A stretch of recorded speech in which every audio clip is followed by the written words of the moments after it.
from the pages of Odin Journal to your speakers. This is The Juice by the Odin Journal. Davis County News, freshly squeezed.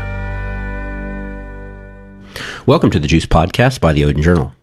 I'm your co-host, Grant Swartzentruber, and each week we're going to bring you interesting interviews on local news, politics, and sports.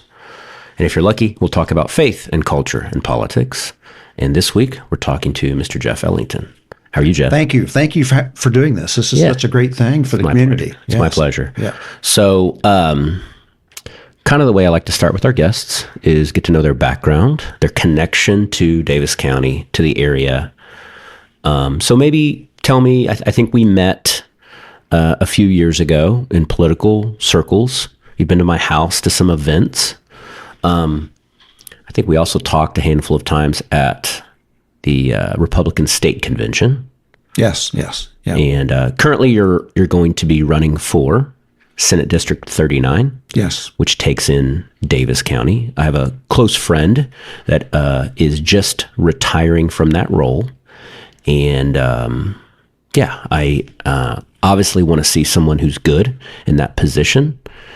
And I'm thrilled to have you on today. Thank you for taking the time to do this. Thank you. That's it's kind of what I do, is go out as many places as I can to see communities and folks and see what the issues are and try to get involved to help.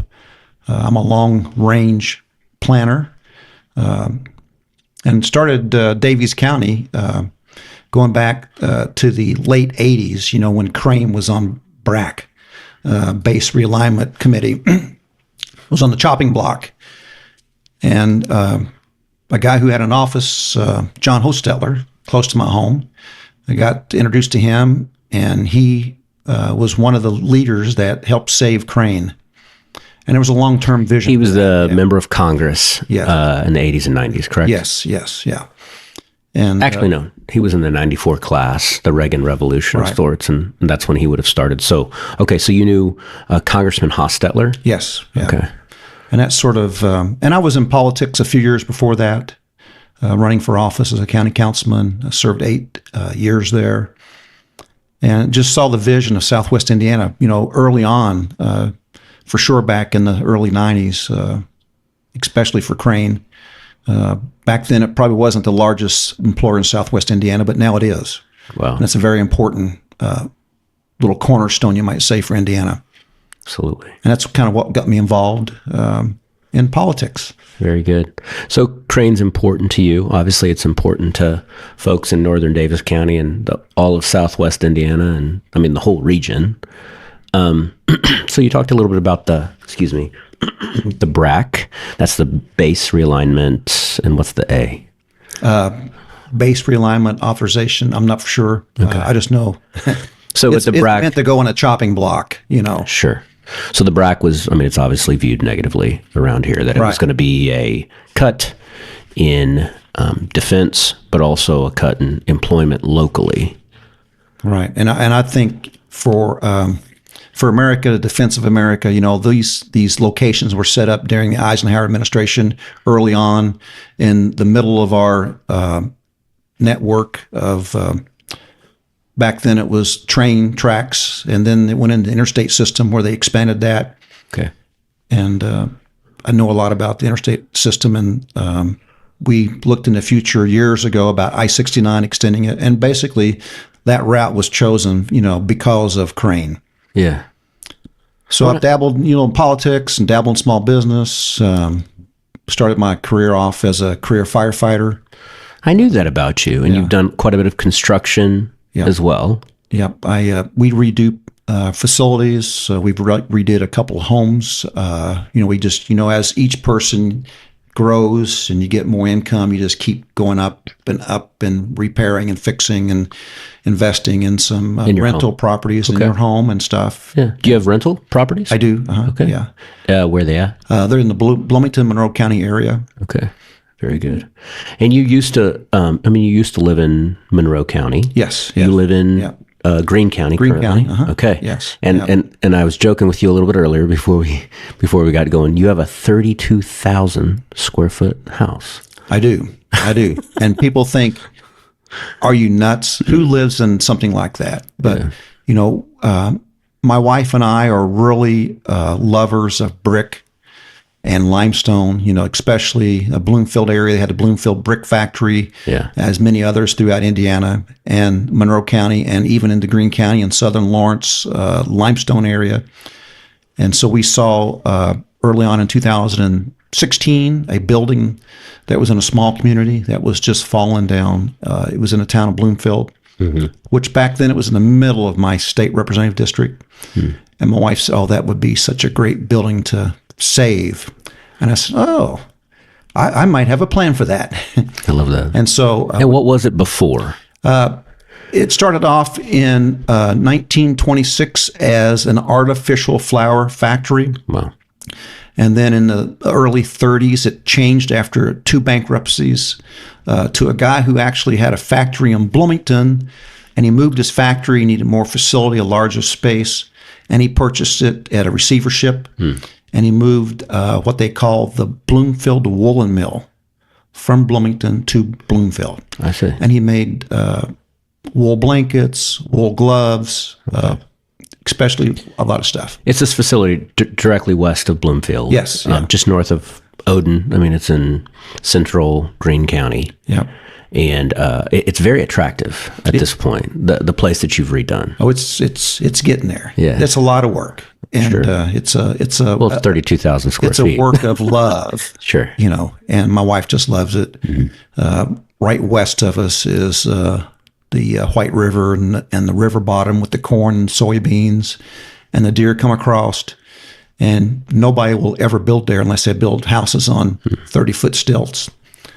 So it'll be, I think, open at least during my lifetime. Yeah, for sure. It's beautiful because you would come out of Bloomfield there, heading towards the river, and you can kind of see. I mean, obviously Right. the river is. And we're planning for like a community center there. Okay. To maybe have some conferences or weddings for people. We're redoing right now the 3rd floor. So it'll be kind of like it's not really going to be a money maker for us, but it's going to be something that the community can have. And we're going to offer it to nonprofits for free or to churches for free. Like if you want to do like your church annual fundraiser, things like that. It's very neat. So yeah, it's my love. And my wife does an Easter event every Easter. Cool. She makes 150 Easter baskets, and we have the Easter Bunny there, so kids can come in for free and get pictures with the Easter Bunny. And Very neat. And we do that again for Christmas with Santa Claus, and about 150 baskets for the kids for Christmas. Okay. And my wife calls it her ministry. I love that. Yeah. So I want to say something nice about her too. So yeah. when I met her, I think it was an event at my house probably 10 years ago, and she's very warm. She's very creative, a creative type. yes. Yeah. And what I've said to just politicians in general, especially men, that your spouse, it tends to soften you, and that it helps, right? Right. Politics is a game. At times, it's something about addition, right? We're trying to put sufficient number of voters together to get elected and then represent people. And so, obviously, to have a spouse that's warm and friendly and outgoing, you think of first ladies that have existed in the past, and it really tends to help their spouse out. Yeah, she's been great. When I went to the county council meetings for 8 years, she'd watch it online because back then it was online. You could see that.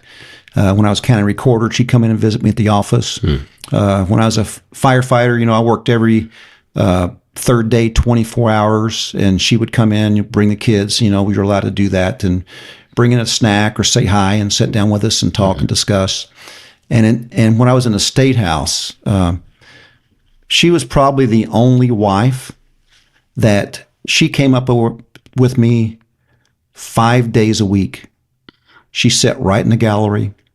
She watched the expressions when I would run a bill across the floor, who was for it, who was against it. I see. I'd do amendments on people's That's a huge bills. help. Oh, That's yeah. a huge benefit to you. And she would say, hey, when you did that amendment, you should have saw what Bob's expression was, And so, she watched that from right up above every day. And she was really a great asset. Your wife is a great asset. Oh, for sure. And I get back to, single family parents. It's rough nowadays. For sure. And I'm so grateful to have someone that's by my side that For sure. leads me and helps me and steers me. Good for you. And you have children? yes, I do. Okay. How old are they? Lindsay's 33. She's graduated from Indiana University School of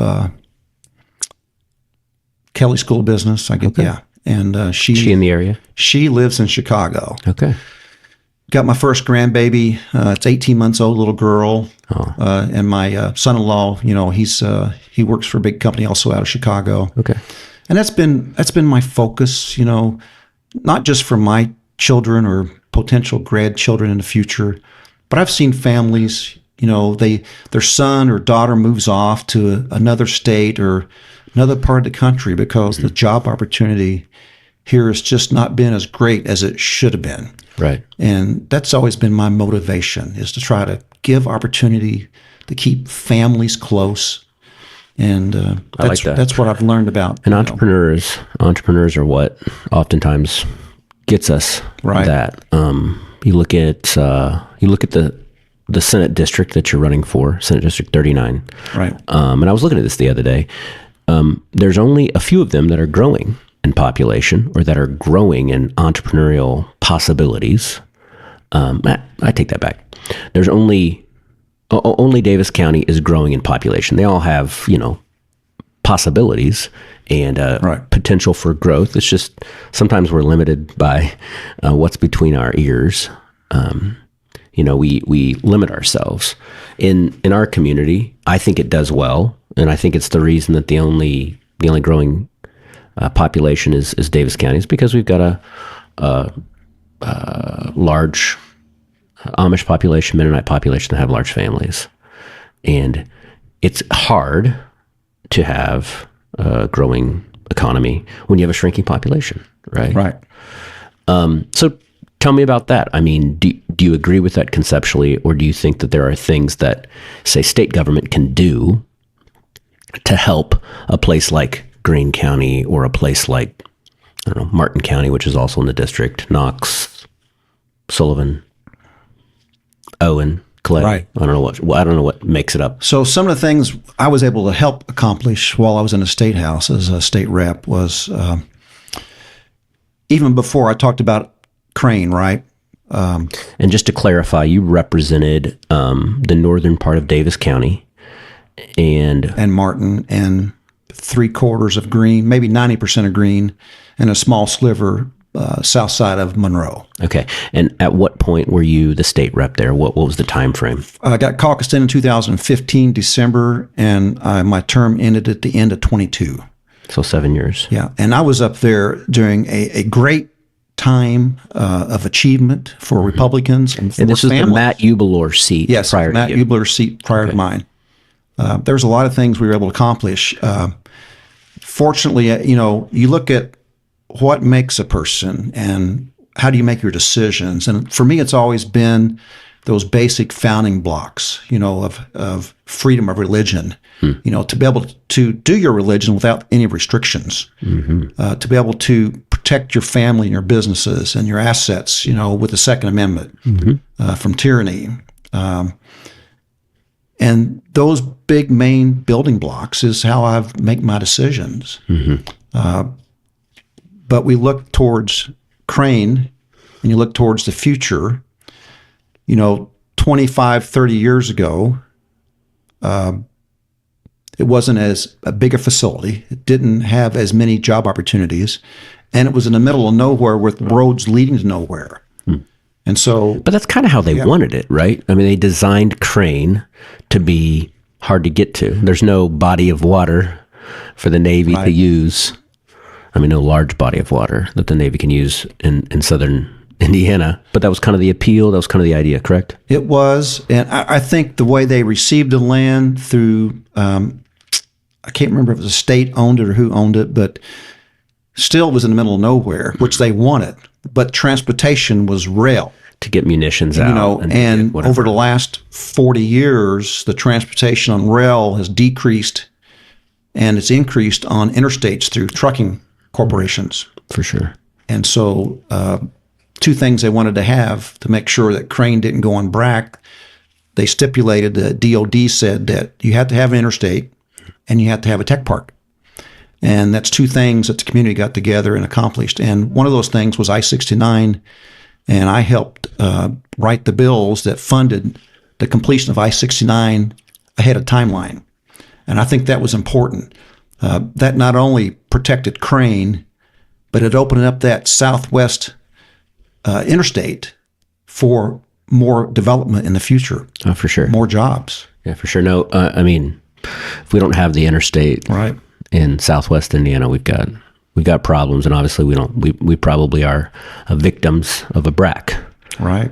Mark Messmer was in here, I don't know, fairly recently and was talking about the same thing. So it's kind of nice. It must have been what he was saying was true, because that makes sense. But while I was up there also, Second Amendment, I helped write and pass constitutional carry, which was a milestone for us. And I think the same, we did some legislation also for hunting, the caliber of rifles and things you could use. Mm-hmm. And then the NRA had their annual meeting in Indianapolis, and President Trump he came there during that meeting, and while we were on stage, we signed that new hunting bill. That's cool. I thought that was pretty cool. Yeah, for sure. Okay, we might get into more political stuff, and I've got some questions for you here. I kind of wanted to talk about the interstate system, just in general. Yes. You were talking about that. That's an advent of Eisenhower. I mean, it was during the Eisenhower era in the 50s. Yes. Yeah. And I always think, I'm a conservative person, and I always think that had I been a member of Congress or a member of the U.S. Senate at the time, I would have been like, why do we want to spend this amount of money? Right. In retrospect, though, looking back, obviously it's a good thing for the country. Right. And so I'm curious, are there things where, similar to that, are there situations where we as conservatives, where we're pushing back on some of these things that maybe 50 years down the road we'll look back and be like, that interstate system, that maybe was a good thing? Because a lot of, even my grandparents, they didn't like Eisenhower. They're like, Eisenhower, he's no Nixon or whatever. Right. And so I'm just curious if there are things that you've seen over time where like, maybe I want to readjust as it relates to that topic. Anything? Well, I think how we fund things, really, what really got me involved early on, not only was I-69, the potential route and completion, but it was also property taxes. Going back 30 plus years ago, property taxes was a big issue. Mm-hmm. They were going up, and they continue to go up today. And I have people that when they first purchased their house, that's paid off, but now they're making monthly payments, through the tax system for just about the same amount or more than they did when they first bought their home. So there's got to be a way to organize some property taxes to reduce the burden, mm-hmm. but also you'll have to also make up somewhere for that loss of revenue for units of government. Sure. Schools take up 50% mm-hmm. of our local dollars and about 50 to 51% of our state dollars. So one issue that came to us as a bill was in 2016 was a reorganization of fuel tax. I remember that. Yeah. But a lot of people, when you talk about fuel tax, they always say that their taxes are too high. Well, that's true in a sense. But you have to remember people want to pay less right. for more services. Right. Yeah. But what you have to remember is before 2016, before we passed that bill, when you went to the gas pump and you put in your debit, credit, or paid cash, a portion of that tax did not go towards roads and bridges. It went to the general fund. Mm-hmm. Who knows where it went and who knows what it was spent on, but it was not spent on roads and bridges. Mm-hmm. So they laid out a plan that said that if we reorganize this, the Truckers Association came to us and said, there's so much damage to our trucks, our insurance rates are going up. You had Farm Bureau come to us and say that, when we transport our infrastructure for doing our crops, we have damage. When we haul our seed off to collectors, we have damage. Yeah. and we'd like to fix our roads. And so we had a lot of industries come to us say, please do something to fix our roads, get us more money. So we reorganized that. And one of the key things for conservatives, we led the effort that if we're going to reorganize these taxes, we want to make sure that 100% of your taxes that you pay on fuel and gas goes to roads and bridges. Sure. And we accomplished that. But we also looked into the future and said, we want to do this in 2 or 3 parts. At the end, we want to make sure we have a net zero or a deduction in your taxes. And so we set out to do a lot of whole structurings of corporate tax, business tax, farm tax on properties. We also made sure that that the end product was paid for, and it wasn't a burden. We looked at reducing the state income tax, which we passed that, and so you had a deduction on the state income tax. Okay. And then we voted to take taxes off of your utilities. And so as a conservative, when you first see that shift in the very first part of that bill, you think, oh, I'm against this, you know. Right. But if you dedicate it for what it's used for, and some of the changes are on an industry that agrees to those changes. Yeah, I think it's a really good answer. Yeah. And you said it's like a user fee. Yeah. A user fee. If I'm using something, I should pay for it. Yeah. Right. Now, they've changed this plan. So that was a 20-year fully funded plan. Now, since I've not been up there the last 3 years, the community crossing grants, for example, I brought this article today. This was just from this year. So over in District 39,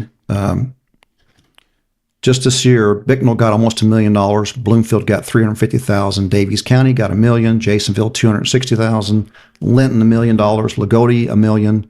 Martin County $730,000. Oaktown $45,000. Sullivan $1 million. Oaktown got $75,000. And this is just, and they switch these around. So maybe this year you might get something. Maybe next year you might get not a whole lot. It kind of goes back and forth. Community crossings, matching grants. Matching grants. That's where the state says, we'll give you this amount of money. You have to match that? Yes. For a specific project, correct? Right. And now they changed that. And so when we first agreed to this in 2016, it was kind of a 50-50 split.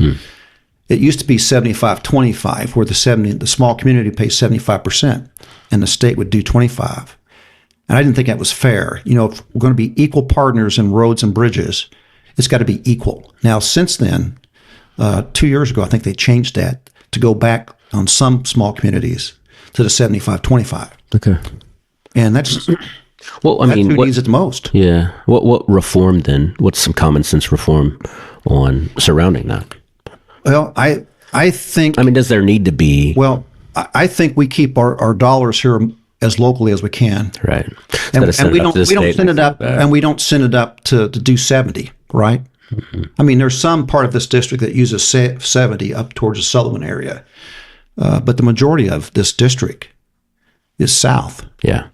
And I just think they're probably budgeting for larger projects and pulling back from small communities who really needs the road dollars more. Sure. This week we had a commissioners meeting and a council meeting, but in the commissioners meeting, our highway superintendent was referring to the community corrections. What is it? CCMG? Tell me what it is. Community crossings matching grant. Yes. Sorry. Yeah. Not community corrections. Take that out, Dylan. So they said we have to close these things out before we'll be eligible to receive it again. So the state is also looking at, are the communities doing a good job with the money that we're sending them, right? Are they being efficient? Are they using it the way that they should use it? I was impressed with that because, I mean, in some ways they're picking winners and losers a little bit, but it made me think, well, they're paying attention to how we're using the money. They're not going to send it somewhere where we drag a project out, takes us way too long to get it done. And obviously you don't want that. Right. The longer you wait, the price goes up. I mean, you know, oil, gravel, transportation, repairs, those bids go up. Labor goes up. Yeah. I mean, that tends to happen. I mean, we've had quite a bit of inflation in, of the prior administration. Right. And that's kind of newsworthy. Right. And it's slowed down some, but I was just curious if you think that there's common sense reform. I don't like the idea of sending money up to Indianapolis and they give us some back. I mean, I don't know that it makes sense. I do think, this is just my opinion, that some of the changes in funding under the Daniels administration relative to like kids can go to school where they want to go to school, we might call it school choice. Right. The money follows the student. So instead of it being purely everybody lives, if you live in Davis County, you go to school in Davis County. Right. If you live in Greene County, you go to school in Greene County. And you can, wherever you want to go to school, you can go, and the money follows that student. So what with many of the complaints about Daniels, in retrospect, me looking again back, I'm like, well, not that it's a easy system for everyone, but the competition within that area of the world, education, it seems to have yielded some good results. Now, there's obviously difficult stuff about it.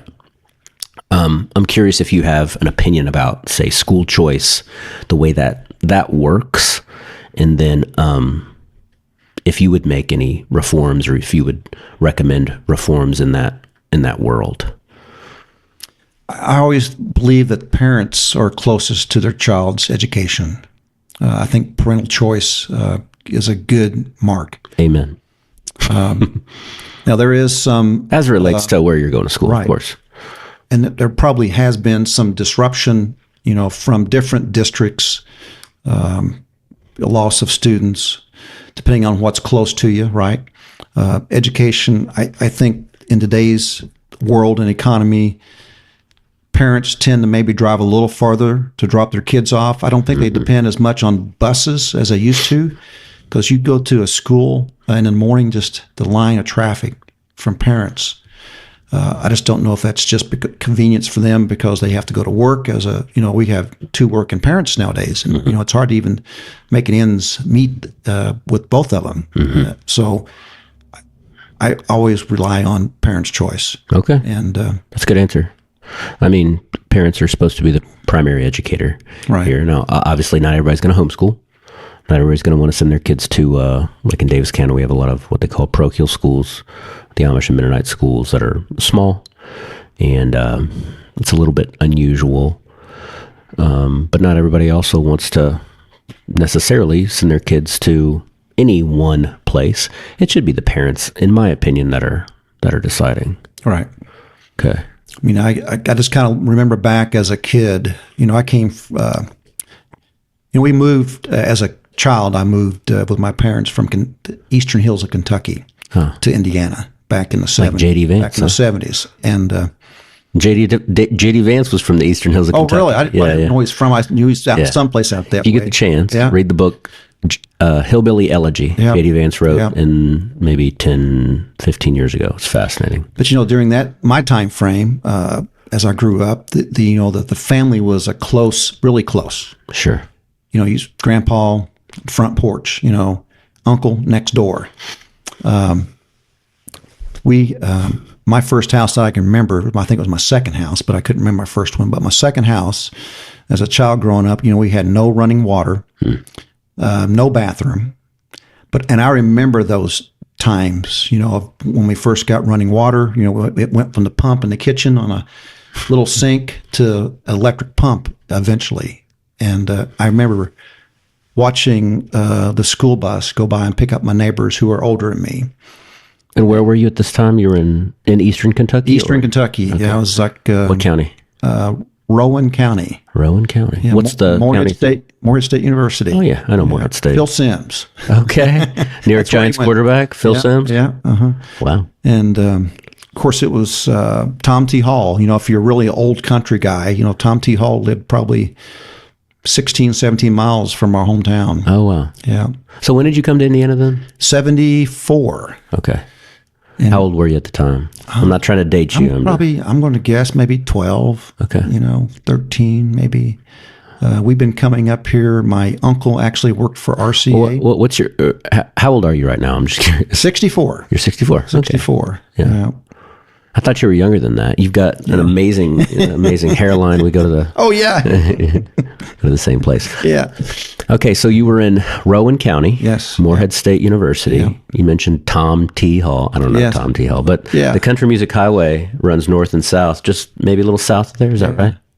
Yeah. So the factories there in Morehead was fertilizer factories, pallet factories, big warehouses, and while I was there, getting off track, I met Porter Wagner, Dolly Parton. Oh wow! I mean, that's when they were together. Yeah. Dave, an old trucking song guy. If you're a trucker out there, Dave Dudley, was a big trucking song guy. You a country music fan? Yes, yeah. Okay. Actually met Conway Twitty and Loretta Lynn when they were. I mean, that's going way back. Yeah. Loretta Lynn was from the country music, like I forget what they call it. It's like Louisa. Places a little bit south. I think it's south of Morehead, but there's all these famous country music stars from that area. Yeah. It's remarkable that you would have such a rural place where all these people are coming out of. Right. And but why did you come to Indiana? My dad's trucking corporation moved. They were headquartered in Nevada. They were a radiation distribution pickup and burial company, and they moved. They closed down, and then my uncle, who worked for RCA, was in charge of a company called ARA, which was a food service division years ago. Okay. And he'd bought a tavern in Bloomington. I see. There's a few of those. And the last name of it was the Irish Lion. Oh yeah. And so my parents moved up here to go in on the bar. It's right there on the square. Right there on the square. Yeah. Yeah. Very cool. So that's how we ended up here. Very good. Okay, so let's go back to a few matters that are like currently of note. I got this correspondence earlier about expanding parental control over school-issued devices. Kind of a hot topic, whether or not kids should have their cell phones, like how they should be using that. And I'm just curious. I mean, you talked a little bit about parental control over relative to where someone's going to school. Do you have a thought? I mean, or an opinion about? I mean, it seems like you would be in favor of parental control relative to many things. Right. What about kids having their cell phones, being on social media, that type of thing? Well, if you look back on history, right, you got newspapers, right? They were the biggest thing. Odin Journal. Odin Journal, great old newspaper. Since 1873. Very, very well preserved now. Yeah. And then, newspaper went to radio. And then that was a big thing, change, right? Right. Everybody's around the radio at night, years ago. And then went to TV. And then all those kids, I remember my dad, fortunately, my dad's my grandparents got the first TV in the neighborhood. And so my dad wasn't doing so well in school. And makes sense, right? And what it was for him was just a fascination of that TV. And I want to say he must have been in maybe 9th grade. And the teacher brought him home after school. And as soon as the teacher brought him into my grandparents' house, they were like, "Oh my gosh, what do you do?" And the teacher said, "Harlan."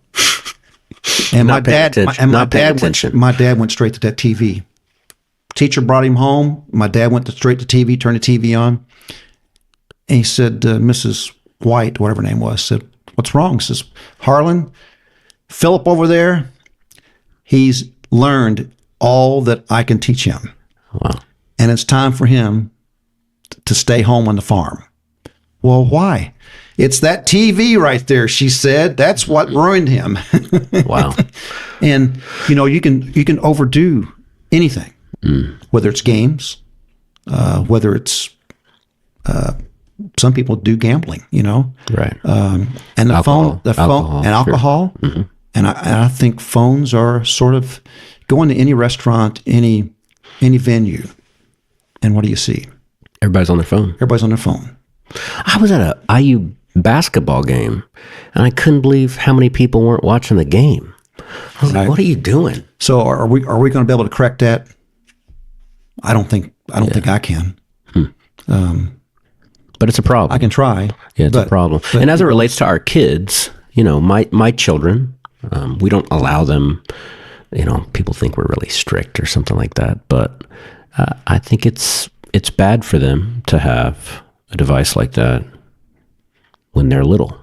Right. And I think Miss White, your dad's teacher, right, would say, hey, too much of this, it's not good for you. Right. Hey, you might even say within the Amish community, they'll say, no, we don't want that because it takes us away from real stuff, like the person in front of me that I need to be communicating with. It takes me away from the family, which is the building block of society. When I'm on my phone, it's just me. Very insular. Right. And it's not a good thing. So when we go visit my daughter in Chicago, and Liliana, my little granddaughter, is around, I've got a habit of checking my email because I'm always doing stuff and trying to see, I got cameras at my facilities where I pop on the line and say, hey, make sure everybody showed up to work and make sure everybody's, doing what they're supposed to be doing. And my daughter says, Dad, don't do that in front of Liliana. Wow. She says, I don't want to give her any screen time. Wow. And she's not even allowed to watch the TV yet. Wow. And she's 18 months going on 19. Sure. So she's, as a 33-year-old, she's responsible. With no influence from me or my wife to tell Lindsay to do that. Oh, yeah. This generation, I think, is starting to pick up on their own. Oh, for sure. That's great. That's a great commentary because you're right. We recognize when these things probably aren't good for us. Right. We've got to figure out a way to get away from it, set it down. Read a book, read a history book, read a newspaper. Read a book. Right. Or like for me, I'll just take it off my phone. I'd like to get, and my daughter's not going to be thrilled to hear this, but when she turns 16, she's going to be driving, and we think that she needs some way to communicate with her parents. Right. She's going to get what's called, I think it's called a gab phone. All you can do is talk, text, and there's a handful of maybe apps that one could use. When she listens to this, she's going to be so bummed. But hopefully it will allow her to have responsible use of a device and not be addicted to it like at times I am, So I run a couple of businesses. We own a tree and land clearing company, and we do emergency work. So I keep my phone on 7 days a week, 24 hours a day. Because I get a call at 3 o'clock in the morning. I got a tree on my house. I got a tree on my car. I do demolition. So sometimes insurance will call me and say, hey, we've got a hotel that had wind damage or tornado damage or fire, and we need some perimeter fence put up, and we need some demo work. And so that happens all hours. So I've carried my cell phone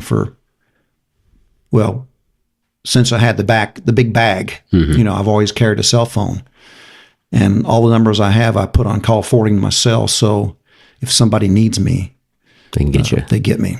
It doesn't go to a secretary. And the same thing with, whatever office I'm in, whether it's council or recorder or state rep or potentially, if I'm lucky enough, Senate district. All you got to do is call me. Okay.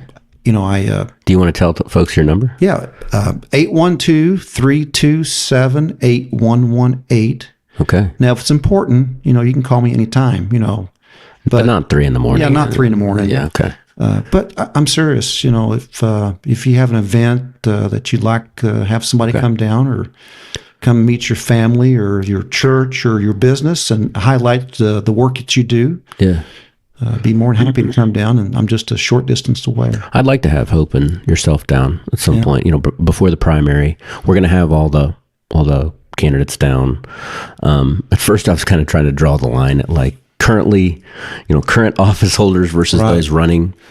But I do want to have voices that make sense for our readership, for people who are in the southwest part of the state, and it's It's really important. I mean, this type of news it's not going to get out there unless we put it out there. Right. It's got to be hyper-local, focused on Davis County. And I like to talk about, the current events, sports culture, faith culture, politics.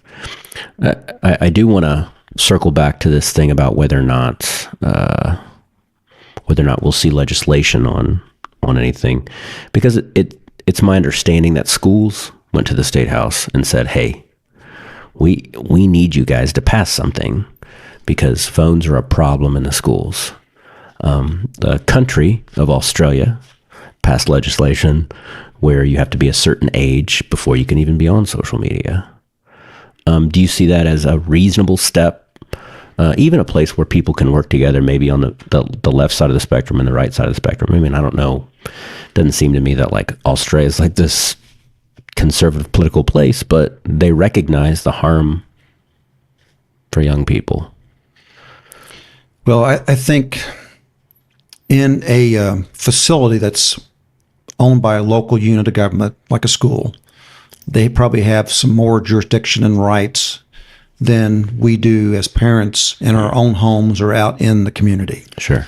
I think whenever you get government involved, whatever the issue is, a lot of times, depending on who the leaders are at that time, because it shifts back and forth, it can be misused.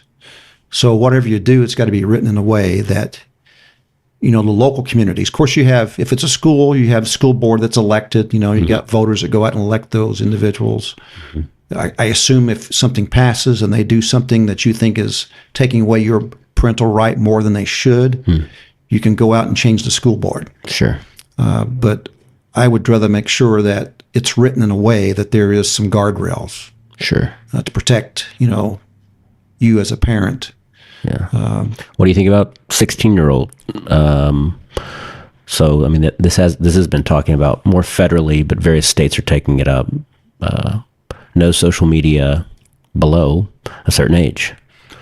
I think with all the child predators we have out there, and here in every state we've have had instances where that's happened. Right. And somebody's either lost their life or got taken away. By abducted or whatever predator, right? Mm-hmm. I think social media is a way that they reach out and contact these underage individuals. It's common sense. I mean, we can't have 16-year-old females interacting with 40-year-old males in a private context. So I think that would be one good step, really, to limit those. Mm-hmm. Just for peace of mind. For sure. There's all kinds of things. I mean, and then you got to be careful too, even if your child or even as an adult, you do these online games, there's people inside of those games that's grooming you for something down the line that not all of them, but there has been known evidence that they've done that. Oh yeah. And it's concerning generally. Yeah. So things that we can control, right? Because you do when you read the news, you get. I mean, I get concerned just generally. A lot of it's bad news. That's why we try to in the Odin Journal. We try to make it. I mean, it's the news that impacts Davis County, but we try not to make it like sensational. We try to make it real and largely good news about our communities, things growing, businesses growing, things expanding. Positive stuff. There's obviously bad news as well. The family in particular, that's what I start thinking about. I mean, your own granddaughter, your daughter, these people that we can hopefully have an influence on and have some level of control. Why do you think that we've lost? How have we gotten away from the family unit being so integral? I mean, it's still integral, but it's sort of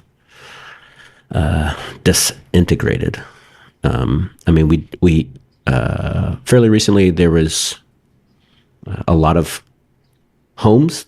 They're not a traditional family unit, right? And so my assumption is you don't think that that's great for society. Are there things the government can do, if anything, to help that? I don't know. Tough I question. don't know. Government can do several different things. I mean, off the bat, I think you can write your tax code and tax structure, whether it be state or federal, to incentivize, Encourage. the core group of a family. Married filing jointly right. or something like that. I think over the last 40 plus years, especially when the other party, talking about politics, was in charge, they wanted government to take control and over your daily lives, your homes, your business, your children, and give so many incentives and help. There's a lot of families that need help, but to subsidize single family homes more than they would subsidize complete units of families, I think it's just been a disservice for 40 plus years. Sure. They've laid that groundwork, where people expect that. And when you expect things from the government for free, who you beholden to? You're beholden to the government. Right. And I would rather be beholden to my dad or my mom, my grandparents, my neighbors. Or God Almighty. Right. I mean, the person that I should be hopeful in, not a political slogan of hope. Right. Right. So I think the tax structure, has a lot to do with it. Programs is another area that you could probably adjust to, give support to the core family group. Yeah. Indiana's a well-run state by and large, but you don't have to look very far to see places where, they would see things very differently than our state. Families are going to have to be the building block of society. And there does seem to be something of a return to kind of common sense principles, the values of your grandparents. Right. That's amazing to me that the teacher Miss White brought your grandfather home. So that makes sense, right? My dad passed away in 2016, and my dad was always, always worried about me and my brother and my sister. My brother passed away early, he was 32. And, but that sense of just protection and trust. Mm-hmm. And the family core, and one thing I'm really grateful was being at the State House when Roe v. Wade was struck down. Oh, praise the Lord. For years, I think they just missed the mark years ago. Mm-hmm. You're referring to a case that I would call as a lawyer Dobbs. Yes. Dobbs case and Roe in 1972, and then Dobbs approximately 5 years ago. Yeah. Yeah, and you've been at the Davis County Right to Life events. I've seen you there before. Is there anything in the future on the Indiana front that relates to that? I think they've been working on it, but I don't know where it is in the last couple of days. I've not checked.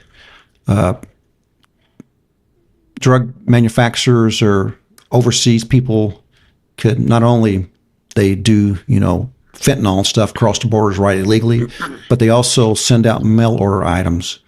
And one of those mail order items is the pill to end a life in the womb. And they're talking about that at the state level. No prescription, no medical reason, you just order it. And you could have somebody who maybe had a girlfriend that maybe wants to keep the child. And the boyfriend or whoever doesn't can get that pill and potentially end up, costing a life with complications. Right. And so I think that's the next thing. If they don't complete it this session, I think it needs to be looked at in the future, and I'm hoping they will. Sure. Okay. Kind of a political thing, but you received a big endorsement. Yes. From not everybody gets endorsed. Not every state candidate gets endorsed by President of the United States. So tell me about that. I'm so humble and so grateful. And this was not a willy-nilly just pick somebody out of the hat and endorse. They vetted all three of us candidates for this endorsement. It took them 2.5 months to make the endorsement because they started calling me. Back. Did you have to go out to Washington, D.C., or how's this work? No, it was phone interviews. And for me, it was actually looking back on the bills I'd voted for, the amendments I had placed and passed, So I'm the only one of the three that has a record, that's been tested, and plus my interview, my core values. I've been doing at a state level and a local level what Trump has been doing at a federal level. Cutting overregulation, cleaning up opportunities for energy here, especially from South Indiana, or coal. Okay. Creating jobs, and I'm just fortunate enough that I was on the right path. Entrepreneurs create jobs, and you're an entrepreneur. Yes, yeah. So and the thing is, about you talk about leaders. Pressure does not create a leader. Pressure finds a leader. So everyone that put under pressure, doesn't make you a leader. It's being able to rise above that, make a decisive decision, and not just look back just what for yesterday or today, but plan for the future. And that's one of the comments that Trump had made, that I was going to be good for energy for not only Indiana but for a nation. Absolutely. Talk a little bit. We're going to wind up here, but talk a little bit about anything additional you want the voters to know, if you want. And there's a lot of people in our county who are engaged. Of course, like our Amish Mennonite community, sometimes they don't vote. They don't vote on federal elections, state elections. Right. A little bit maybe here and there on local items. But in closing out our conversation, are there additional things that you'd like folks to know about you? Well, I have a lot of experience, not a degree in any, but a lot of experience. I worked for Farm Bureau Co-op, which got bought out by White River, which got bought out by Premier years ago as a store manager. So I learned about crops and rotation and seeds and fertilizers and fungicides and miticides and delivered petroleum and natural propane. Also, career firefighter, 28 years. When most people are running out of burning buildings, I'm running in to help save lives. And I'm the same way in my political career, where most politicians stay quiet or they move out of the way and hide. I stand my ground and stand firm on what I believe in, and no amount of pressure will change my direction. No amount of money will buy my vote. That's why the majority of my campaigns, I fund probably over 70% of myself, because that's an investment that me and my wife have skin in the game. Want to make. I got skin in the game, and I don't need a job, but I'm here to help make a change for Indiana and this district. The Wabash Valley, from the time of 1818, when Daviess County was first put on the books. Before then, it was, what was that Indian tribe? It was called... down here? Piankashaw? Piankashaw, yeah. Piankashaw. I mean, these lands have been inhabited for thousands of years. Right. And I'm here to... It's amazing that you knew that. Yeah. So Daviess County was carved out of Knox. Yeah. I looked at an old map. I showed, he's a council member in Greene County. Randall Brown. He's a good guy. I kind of knew him just through his financial practice and everything. Nice guy. He goes to church in Daviess County, so I also kind of knew that. And I was showing Randall that, let's see, east of the river in Greene County used to be Daviess County. Did you know that? I know. There's an old map that I found. So really, I'll send it to you. It's pretty cool. So we have a lot in common with sort of your agrarian rural landscape. That's more so on the in Greene on the eastern part of the county. The western part of the county, they kind of say it's like a major dividing line at times. It divides the county into two. That was a lot more coal mining. Obviously, there's agriculture over there as well, but that was the Linton miners. And then on the east side, the Bloomfield and Eastern Greene areas. So my property in Bloomfield that we own, right behind us is a graveyard.